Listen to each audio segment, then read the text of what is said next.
Sabahul khair, Assalamualaikum warahmatullahi wabarakatuh. Senang bisa ketemu Anda di pertemuan kali ini di channel Bahasa Arab dan Keislaman. Kali ini kita akan bahas cara memulai bacaan Al-Quran, membaca basmalah, ta'awuz, sebelum atau ketika baru mulai membaca surah atau ayat dalam Al-Quran. Kemudian cara wakaf di tengah ayat atau di akhir ayat. Kita mulai. A'udzu billahi minasy syaithanir rajim. Inna lil muttaqina mafaza hadaiqa wa a'naba wa kawa'iba atraban wa ka'san dihaqa. لا يسمعون فيها لغوا ولا كذابا جزاء من ربك عطاء حسابا رب السماوات والأرض وما بينهما الرحمن لا يملكون منه خطابا يوم يقوم الروح والملائكة صفا لا يتكلمون إلا من أذن له الرحمن وقال صوابا ذلك اليوم الحق فمن شاء اتخذ إلى ربه مآبا إنا أنذرناكم عذابا قريبا يوم ينظر المرء ما قدمت يداه يوم ينظر المرء ما قدمت يداه ويقول الكافر يا ليتني كنت ترابا. Baik, seperti kita seperti saya kemukakan di awal tadi, ada beberapa poin yang ingin kita diskusikan di pertemuan kali ini. Pertama adalah cara memulai bacaan Al-Quran di awal atau di tengah surah. Jika kita memulai bacaan Al-Quran dari awal, baru pertama kali memegang Al-Quran, misalnya di hari ini, pertama kali pegang Al-Quran, lalu memulai bacaan Al-Quran dari awal, maka kita disunnahkan membaca ta'awuz terlebih dahulu, yaitu a'udzubillahi minasyaitonir rajim. Lalu kita ambil Al-Quran, membuka Al-Quran, memulai bacaan dari awal surah. Maka yang pertama kita baca tentu adalah basmalah. Basmalah di setiap surah Al-Quran itu adalah tanda memulai surah, bukan bagian dari ayat surah tersebut, karena surah Al-Quran terdiri dari 114 surah, kecuali surah Al-Bara'ah. Surah Bara'ah itu tidak menggunakan kata basmalah pada di awal ayat, tapi di dalam surah Bara'ah itu ada kata-kata bismillah, ada basmalahnya. Kita tidak diskusikan alasannya apa, tapi di sini kita tekankan pada cara memulai bacaan Al-Quran di awal. Ketika pertama kali membuka mushaf, maka yang kita baca adalah ta'awuz. Fa'idha qara'tal Qur'an fasta'in billah. Jika kalian mau membaca Al-Quran, maka berlindunglah kepada Allah. Nah, basmalahnya itu untuk memulai bacaan kita membaca Al-Quran. Tadi seperti saya contohkan di bacaan saya memulai dari ayat 31 juz 30 surah An-Naba. Yang pertama kali saya baca adalah ta'awuz, lalu langsung membaca ayat 30 sampai seterusnya. Jadi ketika membaca di awal surah An-Naba misalnya, maka kita membaca ta'awuz jika itu pertama kali, lalu membaca basmalah. Bismillahirrahmanirrahim. Amma yatasa'alun 'anin naba'il 'azim ila akhirih. Nah, jika memulai dari tengah surah, maka hanya kita disunahkan membaca ta'awuz saja. Ta'awuz. Apakah harus baca basmalah? Harusnya tidak. Harusnya tidak. Tapi apakah salah membaca? Tidak umum sebenarnya. Tidak salah juga. Tidak salah tapi juga tidak umum karena bagian dari sunnah tradisi. Sunnah Rasulullah SAW, cara membaca para sahabat ketika membaca ayat Al-Quran di tengah-tengah surah, memulai dari ayat manapun, maka yang dibaca hanya ta'awuznya. Kemudian cara menyambung ta'awuz dan basmalah. Nah ini juga boleh, tapi tidak umum dilakukan. Artinya kalau memang kita mungkin dalam proses menghafal Al-Quran, lalu kita ingin agak cepat waktunya, memperpendek waktu, mungkin kita baca ta'awuz, basmalah, lalu ayat itu nyambung, itu boleh, pada dasarnya boleh, tapi tidak umum dilakukan. Nah bagaimana kalau kita nyambung-nyambung? Caranya adalah Bismillahirrahmanirrahim. Misalnya saya baca ta'awuz, A'udzu billahi minasy syaithanir rajim, Bismillahirrahmanirrahim. Nah, bagusnya kalau baca dalam sholat itu tidak disambung semua, tapi dipisah-pisah. Basmalah, Al-Fatihah, ayat 1 dan ayat seterusnya itu dipisah-pisah. Itu cara baca Rasulullah SAW. Tapi kalaupun disambung itu ada tata caranya agar tidak menyalahi cara baca Al-Quran. Misalnya mad tabi'i berubah menjadi mad arid lisukun, atau sebaliknya yang tadinya mad arid lisukun berubah menjadi mad tabi'i karena ada di tengah-tengah kalimat. Saya ulangi cara baca ta'awuz dan basmalah. A'udzu billahi minasy syaithanir rajim, Bismillahirrahmanirrahim. Itu kata ar-rajimnya berubah menjadi mad tabi'i karena berada di tengah-tengah, tidak diwakaf. Disambung, kemudian mimnya berbaris bawah. Ar-rajimi bismillah. Nah, sebaiknya diwakaf. Kalau diwakaf berubah hukum bacaan menjadi mad arid lisukun. A'udzu billahi minasyaitonir rajim. Bismillahirrahmanirrahim.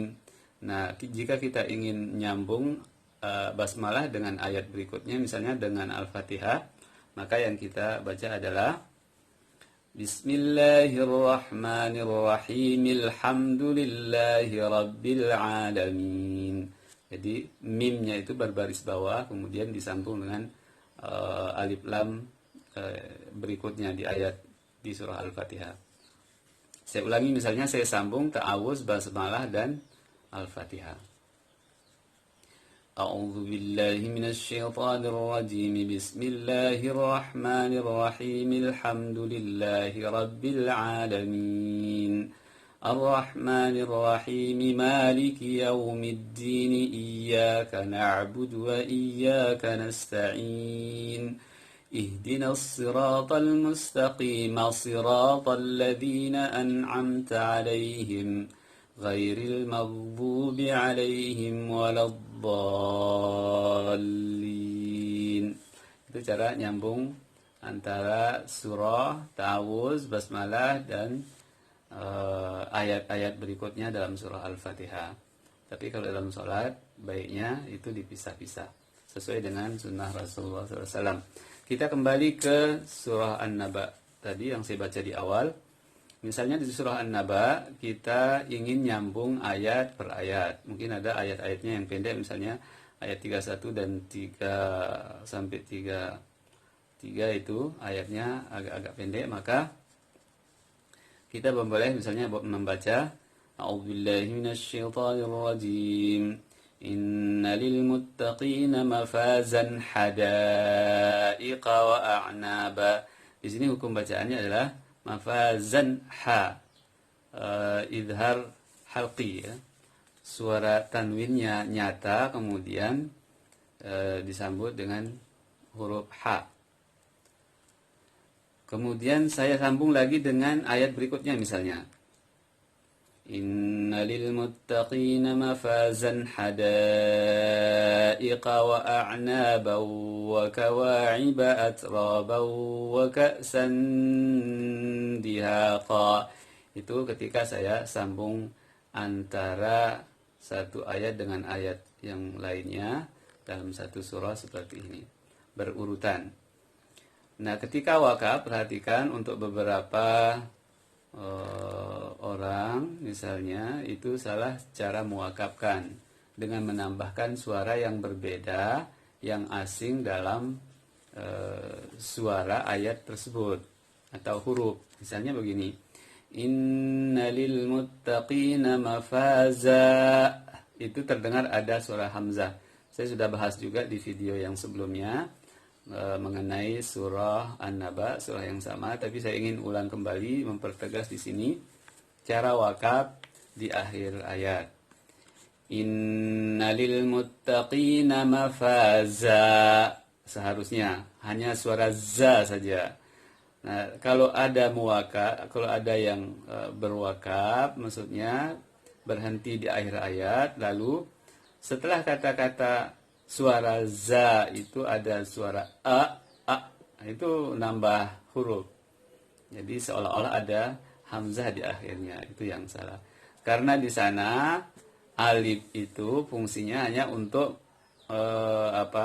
menunjukkan bahwa di sana ada tanwin. Kalau tidak ada tanwin, berbaris dhammatain, dua dhammah atau berbaris bawah, itu tidak ada hamzah. Misalnya di surah yang berbeda, nanti ada surah-surah yang berbeda di ayat yang lain, di surah yang lain, itu akhir dari sebuah ayat tidak ada alifnya. Nah, alif itu tidak berharakat. Itu menunjukkan bahwa jika tidak ada alif kalau kata-katanya nakirah bertanwin, maka apakah dia berbaris dhammatain atau kasratain. Jadi tidak dilafalkan. Kalau tanwin atas baru dilafalkan menjadi a, bukan a. Hadaiqa wa a'naba, ba saja itu yang terdengar, bukan ba. Wa kawa'iba atraba, sama. Wa ka'san dihaqa, qa, suara qad saja yang ada, tidak ada suara a di akhir. La yasma'una fiha lagwan wala kidzaba, kidzaba suara ba, itu murni suara ba, tidak ada tambahan suara lain. Nah, ketika misalnya nafas kita tidak terlalu seperti qori yang sudah jago atau orang-orang yang tartilnya bacaan ayatnya sudah bagus dengan nafas panjang, maka kita boleh saja wakaf berhenti di tengah surah, di setengah ayat, tapi ada tata caranya. Misalnya begini, pada ayat 38, yauma yaqumur ruhu wal malaikatu saffa, saffa, sama dengan di akhir-akhir ayat yang sebelumnya, itu dibaca, tanwinnya dibaca, tapi tidak ditambah juga dengan suara yang berbeda, yang asing. Kalau kita mau lanjut, maka boleh misalnya biar tidak terlalu panjang, boleh kita memulai dari ayat kata terakhir dari ayat yang kita baca di tempat kita wakaf. Saffal la yatakallamun, misalnya kita mulai dari sana. Saffal la yatakallamuna illa man adhina lahu rahman, seperti itu. Kemudian kita mulai lagi, illa man adhina lahu ar-rahman wa qala sawaba dzalikal yaumul haqq. Nah, di sini berubah fungsinya atau hukum bacaannya menjadi qalqalah kubra, jim. Itu lebih bagus untuk wakaf atau berhenti koma. Dzalikal yaumul haqq. Kalau misalnya disambung, dzalikal yaumul haqq faman syaa'a attakhadha ila rabbih ma'aba. Kemudian di sini juga ada, kita boleh contohkan di ayat berikutnya, kita contohkan cara wakaf di tengah ayat. Inna أنذرناكم عذابا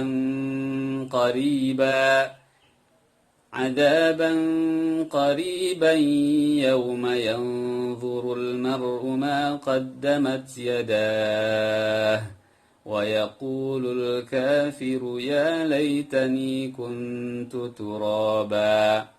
Ma qaddamat yadah, di sini banyak yang salah mengambil ancang-ancang. Maksudnya yang tidak tadinya mungkin dia ingin berhenti, kemudian kata-kata yadahnya dipanjangkan menjadi mad arid disukun, tapi kemudian disambung dengan kata-kata berikutnya, itu salah. Jadi kalau mau nyambung langsung qaddamat, kata-kata qaddamat yadah di ayat terakhir itu, ayat 40, itu tidak dibaca panjang, tidak dibaca mad arid disukun, tapi dibaca mad tabi'i biasa. Yauma yanzurul mar'u ma qaddamat yadahu wa yaqulul kafiru ya laitani kuntu turaba. Itu disambung. Jadi durasinya, ritmenya pendek. Kalau mau wakaf misalnya Yauma yanzurul mar'u ma qaddamat yadah. Seperti itu kurang lebih. Demikian. Assalamualaikum warahmatullahi wabarakatuh.